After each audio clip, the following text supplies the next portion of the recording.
Assalamualaikum warahmatullahi wabarakatuh. Perkenalkan, saya Nelisa Ida. Di sini saya akan memaparkan paper saya dan rekan saya, Anissa Yunitasari, yang berjudul Teachers Problematics of Developing the Mathematics Ability of Early Children in Children's Learning.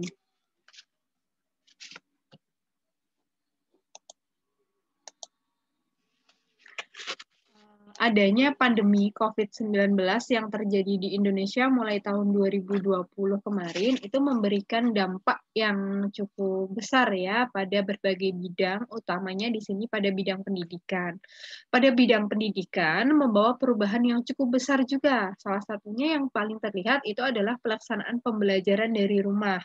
Hal ini diperkuat dengan dikeluarkannya Permendikbud yang menyatakan bahwa pelaksanaan pembelajaran dilakukan secara daring dan bekerja dari rumah dalam rangka pencegahan penyebaran virus COVID-19.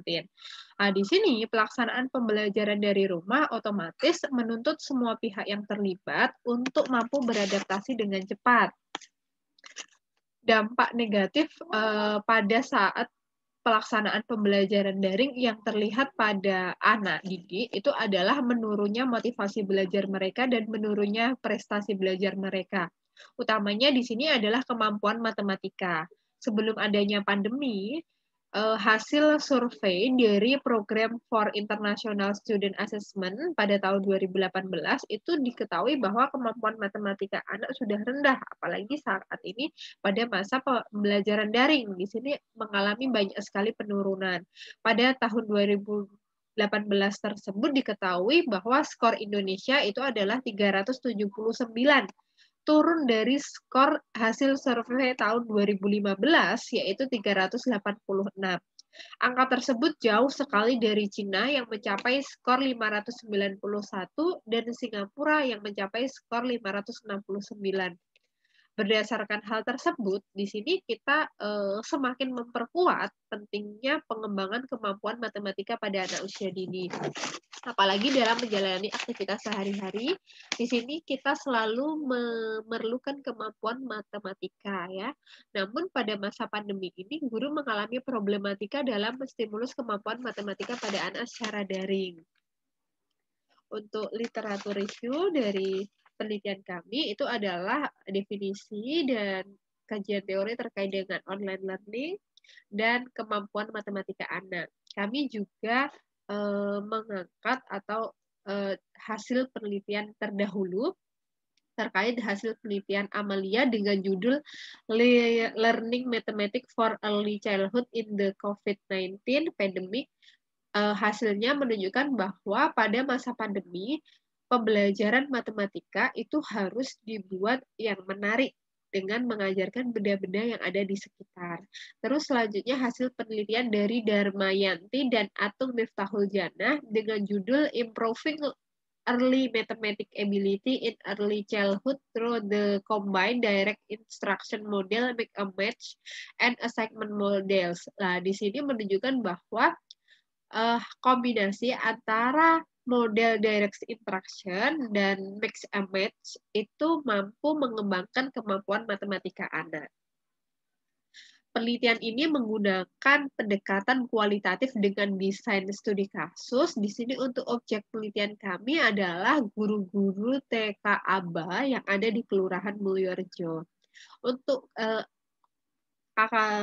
teknik analisis data yang kami gunakan itu kami menggunakan teknik analisis yang dikemukakan oleh Miles and Haberman yang terdiri dari data collection, data reduction, data display, dan conclusion drawing, di mana di sini adalah penarikan kesimpulan. Untuk teknik pengumpulan datanya, kami menggunakan kuesioner melalui Google Form, dan kami juga melakukan wawancara terbuka secara daring dan dokumentasi.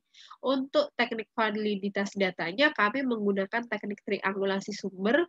Sumbernya di sini adalah pendidik, terus di sini orang tua, dan anak. Dari hasil beberapa pengumpulan data yang kami lakukan, kami bisa menarik benang merah bahwa ada beberapa problematika yang dialami oleh guru. Yang pertama di sini adalah masih banyak guru yang mengalami keterbatasan untuk akses dan pemanfaatan gawai mereka dalam mengembangkan kemampuan matematika anak.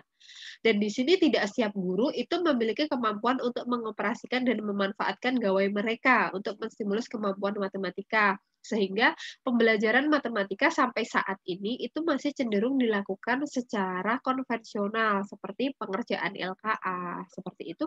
Yang otomatis di sini hanya terfokus pada kemampuan konsep bilangan saja.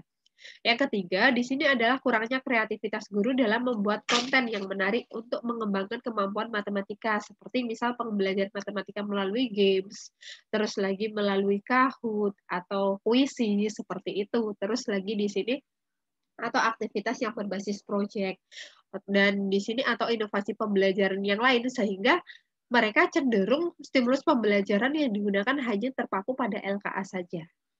Terus selanjutnya adanya miskonsepsi yang tinggi pada siswa terkait dengan tugas yang diberikan. Terus yang kelima di sini adalah kesibukan orang tua yang berbeda-beda, yang di sini membuat guru kesulitan untuk melakukan tatap muka secara virtual untuk menjelaskan materi dan memberikan tugas kepada anak.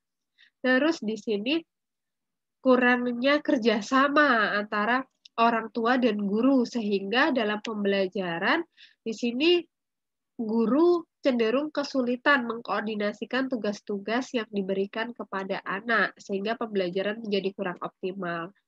Terus yang ke-8, mohon maaf, yang ke-7, di sini adalah pemahaman orang tua dalam menstimulasi kemampuan matematika anak yang kurang, sehingga di rumah itu orang tua cenderung menstimulasi kemampuan matematika anak hanya sebatas aktivitas penjumlahan, pengurangan, perkalian, seperti itu. Jadi hanya terfokus pada pemahaman konsep bilangan.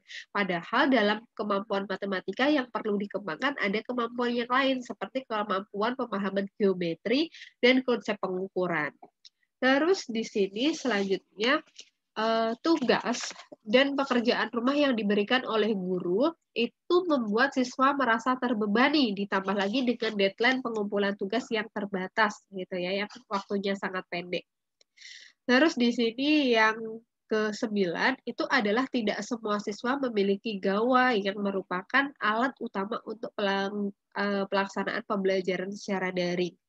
Apalagi misal di sini, misal satu rumah itu gawainya hanya satu, atau HP-nya ada satu, saudaranya ada dua, misal kakaknya juga harus menggunakan gawai tersebut untuk sekolah, adiknya juga di saat yang bersamaan mereka harus menggunakan secara bersama-sama, otomatis dari sini kan mereka harus berbagi. Dan dari sini otomatis pembelajaran tidak akan bisa berjalan dengan optimal.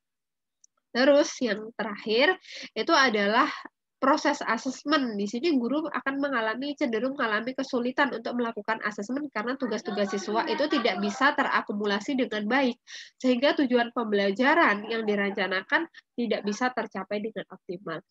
Demikian paparan dari saya. Apabila ada salah, kami mohon maaf yang sebesar-besarnya. Wassalamualaikum warahmatullahi wabarakatuh.